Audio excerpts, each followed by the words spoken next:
Je suis malade, comme le chantait de sa voix puissante une Dalida dévorée par la dépression. Une myopathie dégénérescente et non un chagrin d'amour dévastateur qui vous plongeait le bec dans le whisky. Une maladie sauvage, indomptée, et qui s'organisait des repas orgiaques de muscles pour, à terme, laisser sans énergie, aussi athlétique qu'un mollusque. La myopathie dépiotait ma vie de ses folles extravagances et de sa jeunesse tonique. Je ne m'intéressais pas aux caractéristiques essentielles de mon infirmité, aux variations de la mort, aux projections morbides qu'elle générait au sommet violent de son ascèse.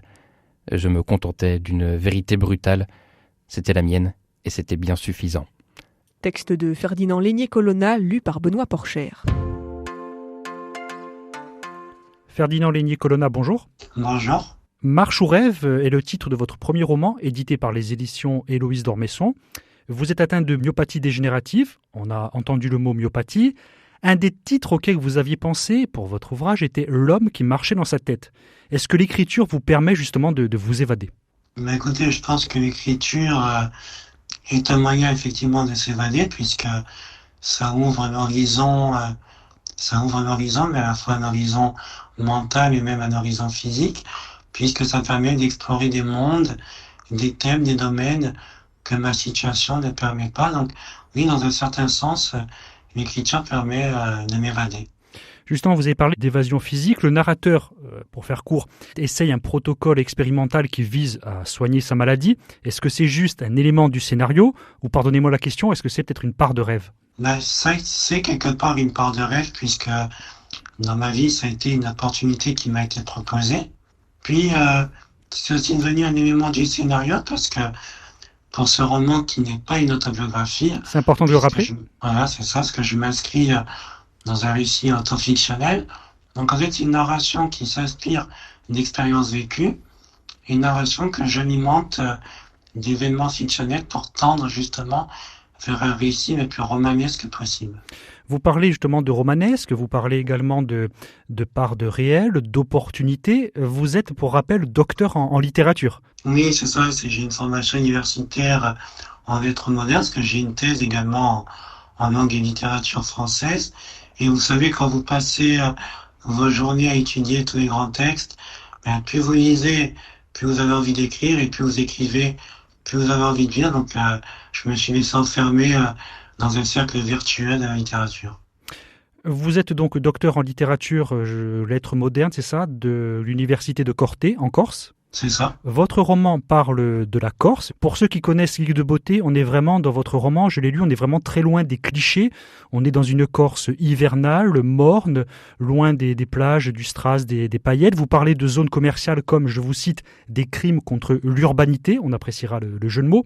Est-ce que l'insularité d'une petite île de 8000 km², est-ce que ça ajoute à la solitude du personnage et indirectement à la vôtre ? Oui, déjà, tout d'abord, j'ai voulu inscrire mon personnage dans son environnement, donc la Corse, puisque je rappelle que l'histoire et ça se passe dans une station balnéaire de l'extrême sud de la Corse. Et tout au long du récit, finalement, le personnage va, à l'image de la Corse, s'insulariser. Donc il va se refermer sur lui-même. Et on est tous, je pense, une île. Quelque part, on est tous une île. Et notre peau, c'est un peu notre rive qui nous éloigne des autres. Et donc oui, je pense que il y a une métaphore de la solitude liée à l'insularité géographique, comme on l'entend. Donc oui, je pense que ça accentue ce sentiment de solitude. L'insularité qui était, il me semble, le thème de votre doctorat, de votre thèse de littérature, c'est ça ? Oui, c'est ça. J'avais étudié l'insularité via un corpus de 3 auteurs et je m'étais attaché justement à l'insularité à la fois géographique, mais également métaphorique, psychologique, etc. Vous avez parlé de votre personnage qui s'insularise. Bon, on n'est pas là pour dévoiler tout le scénario. Peut-être qu'il est déjà insulaire à 2 égards, non physiquement et géographiquement au début. Mais c'est important de le rappeler, ce n'est pas qu'un livre sur le handicap ou sur la Corse. C'est également un roman sur l'amour, sur l'amitié. Comment on met tout ça dans 200 et quelques pages ? Ça fait quand même beaucoup de thèmes qui sont très forts. Oui, non, ça, vous avez raison, parce que c'est vrai que j'ai voulu mettre plusieurs thèmes et ne pas seulement rester campé sur celui d'un handicap, parce que je pense que au bout d'un certain temps, ça a été très, très ennuyeux. Mais oui, c'est un roman Oui, comme vous dites, sur l'amour, sur l'amitié, sur tout ce qui fait un peu le sel de l'existence, puisque finalement, le thème le plus évident n'est peut-être pas celui qu'on croit, c'est aussi un roman sur l'identité, sur la relation à l'autre, et tous ces thèmes mélangés font ce qui fait le sel de ce roman, je pense, une trame narrative assez romanesque, et surtout, c'était pour montrer que le handicap peut être un vrai thème romanesque, qui ne se suffit pas à lui-même et que il peut toucher à plein d'autres thèmes et ainsi nourrir les thèmes qui le nourrissent inversement. Donc, je pense que oui, c'est plusieurs thèmes qui nourrissent sa narration. Dans la culture contemporaine, la référence du handicap en littérature ou dans le cinéma, c'est Philippe Pozzo-di-Borgo. Sa vie a inspiré le film Intouchable.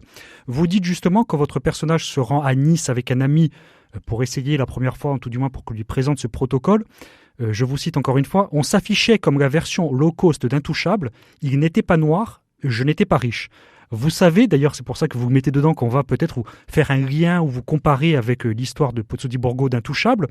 Ça vous inspire quoi déjà l'histoire d'Intouchable et le fait qu'on vous ramène, je suis le premier à le faire, à cette histoire? Ben, il est vrai que la vie de Monsieur Pozzo-di-Borgo est singulière et puis c'est un des, je veux dire que c'est le premier qui écrit sur le handicap, mais c'est vrai que son histoire est tellement singulière qu'elle a attiré le cinéma, puisqu'ils ont eu la bonne idée d'adapter en film son roman, avec le succès qu'on connaît. Je pense que ça a permis déjà de voir le handicap d'une manière assez humoristique, et donc de dédramatiser ce thème qui peut paraître un peu lourd, un peu repoussant, et puis ça a permis justement de toucher énormément de monde, parce que je rappelle qu'il y a eu, je crois, de mémoire 19 millions de spectateurs, donc je me souhaite en tant que lecteur, même si je suis qu'au début de ma carrière d'écrivain. Est-ce que vous penseriez par exemple avoir votre histoire, bien sûr on mettrait la charrue avant les bœufs, dans une série, dans un film, même une web-série en fonction des moyens de chacun,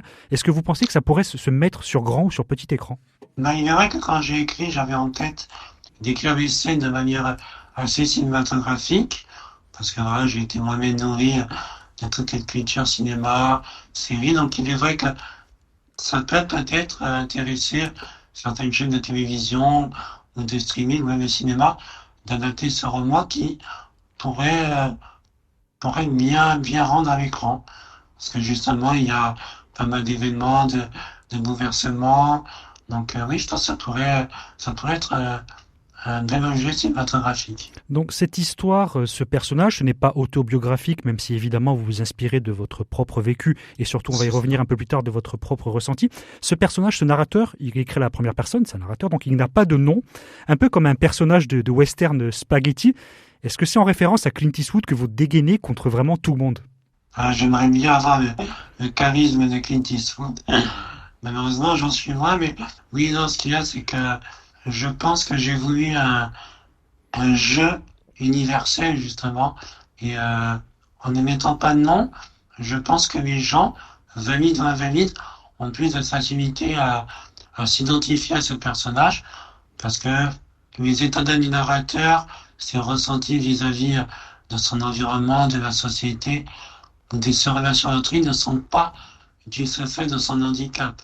Il est avant tout un homme qui connaît, comme nous tous, ses névroses, ses élans de joie, ses moments d'excitation, de tristesse. Donc voilà, j'ai vraiment voulu un jeu universel et si par hasard des personnes valides ont pu se reconnaître dans ce narrateur, alors j'ai réussi mon pari. En fait, ça vous a permis de l'anonymiser, quoi. C'est ça, voilà. Puis chacun peut essayer de se reconnaître par divers aspects en lui. Et donc, je pense que c'est intéressant, justement. D'ailleurs, à ce niveau-là, quelles sont vos références littéraires ou même cinématographiques? Vous avez dit que vous les avez construites comme des scènes de films, c'est-à-dire qu'il y a une sorte, je dirais, de photos. On décrit le décor, on décrit l'ambiance, un peu comme le ferait un scénariste. Et dans tous ces niveaux, quelles sont vos références? Au niveau littéraire, comme j'ai voulu un roman très incisif et tranchant, je me suis, je vais pas dire inspiré, mais c'est vrai que ça faisait partie de mes lectures. Donc, il y a Michel Houellebecq, notamment pour ce côté assez cynique, satirique et son regard sur la société. Je pense également à Frédéric Beigbeder, qui a aussi son regard très cynique. Et sur ce regard sur la Corse, assez également caustique, très direct, je pense à Jérôme Ferrari, qui est également un écrivain corse. Prix Goncourt en 2012 pour Le Sermon de la chute de Rome. C'est ça, exact. Et au niveau cinématographique, c'est vrai que j'aimais bien la manière dont sont construits les dialogues chez Tarantino. Je trouve qu'il y a justement, il y a La beaucoup punchline. de, c'est ça, voilà, ce qu'on appelle les punchlines, ce côté très tranchant, ces échanges assez longs chez lui, mais en même temps très construits. Donc, voilà, je vais pas dire que Tarantino est une véritable inspiration, mais c'est vrai que ça m'a sans doute inspiré inconsciemment, je pense. Vous l'avez dit vous-même, c'est incisif, vous n'épargnez personne. On peut citer comme exemple votre regard sur les hôpitaux, il est assez froid quand même, je vous cite. Ce que j'aimais également dans les hôpitaux, c'est que les faux-semblants, il y avait peu de place. Pas le temps de s'embarrasser du paraître, quand seuls quelques tubes nous maintenaient encore dans ce monde, et que les médecins posaient sur nos corps meurtris des diagnostics incertains. En fait, on a l'impression tout le long du livre que vous dénoncez un peu les éventuelles hypocrisies qu'il peut y avoir chez les uns, chez les autres, y compris chez les docteurs d'ailleurs. Oui, oui, mais en fait, ce qu'il y a, c'est que c'est vrai que je me suis inspiré pour le coup de certaines rencontres médicales que j'ai pu voir, où j'ai pu aussi me rendre compte que certains médecins manquaient un petit peu d'empathie ou par moments même d'humanité. Après, je ne peux pas leur en vouloir parce que c'est aussi peut-être une manière pour eux qui sont confrontés à la maladie De se toute protéger. la journée de se protéger, voilà. Oui, je pense que ce côté assez froid, assez direct que j'ai voulu retranscrire me correspond parce que c'est un peu ma nature, mon attitude et ceci, ça correspond au comportement qu'ont les gens ont vis-à-vis de moi à cause de mon handicap. Il y a beaucoup d'hypocrisie, qu'elle soit consciente ou inconsciente et j'ai voulu justement, je vais pas dire dénoncer ça parce que c'est pas un roman à charge, ni un roman où je règle mes comptes, mais il était important pour moi de traiter ce monde médical qui est dépendant de la maladie. On ne peut pas penser l'un sans l'autre. Est-ce que vous êtes aussi taquin que votre personnage? Il y a un passage qui est assez drôle, c'est quand justement la même traversée pour Nice, on rassure, c'est pas la seule scène du livre, mais elle est assez marquante, où votre personnage simule entre guillemets un handicap plus lourd qu'il ne l'a, il fait semblant de baver, de grogner, pour justement mettre mal à l'aise un couple qui s'embrasse, qui a un comportement pas très décent en public, justement pour les mettre mal à l'aise. Est-ce que vous êtes aussi taquin que ça en vrai? Oui, c'est vrai que c'est ce que j'ai aussi essayé de mettre dans ce roman. Donc c'est de la dérision et surtout de l'autodérision. Vous savez, en Corse, on a ce qu'on appelle la magagne. Donc je vais dire, essayer de traduire ça pour vos auditeurs et auditrices. Je pense, c'est la vanne, la taquinerie. Et chez nous, c'est vrai que c'est un peu un sport national. On aime bien faire preuve d'autodérision, de De malice causticité. aussi, oui. Voilà, de malice, c'est un peu le panache, ce petit côté insolent. Et c'est vrai que j'ai essayé de retranscrire ça dans ce roman et dans ce personnage qui met un peu cette insolence. Et quel est votre processus d'écriture? Vous avez une façon de faire, vous avez des heures précises, comment ça se passe? Alors, je sais que chaque écrivain aura ses préférences, mais il est vrai que moi, j'écris l'après-midi. En général, vers 13 heures, je m'installe sur mon ordinateur, je mets de la musique en fond, parce que je n'arrive pas à travailler dans le silence, et puis j'écris un peu au fil de mon inspiration. Tout l'après-midi, je fais quelques pauses, et le soir, d'aller me coucher, pendant une heure et demie, je relis ce que j'ai écrit, histoire de relire, de corriger vite fait de la première abord et quelques coquilles ou et quelques grossièretés que j'ai pu mettre. Et ensuite, je laisse reposer ça quelques jours et je reprends au fur et à mesure un peu un roulement, vous voyez, chaque jour un passage que je laisse reposer et ainsi de suite. Donc si vous écrivez encore, c'est que vous êtes sur un autre projet. Est-ce qu'on peut en savoir un petit peu plus?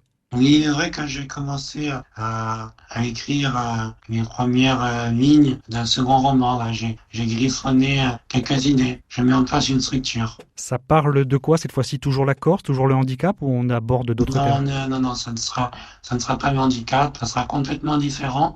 Je peux pas trop en dire, mais j'aimerais peut-être partir sur une fresque familiale. Voilà, partir sur une grande fresque familiale qui s'étend sur plusieurs générations. Voilà, mais je ne serai pas du tout encore dans le thème du handicap. Je change complètement. Bah, en tout cas, on a hâte de le lire. Et votre premier roman, donc Marche ou rêve, édité par Héloïse d'Ormesson. Merci Ferdinand Guigny-Colonna. Mais merci beaucoup à vous pour votre invitation.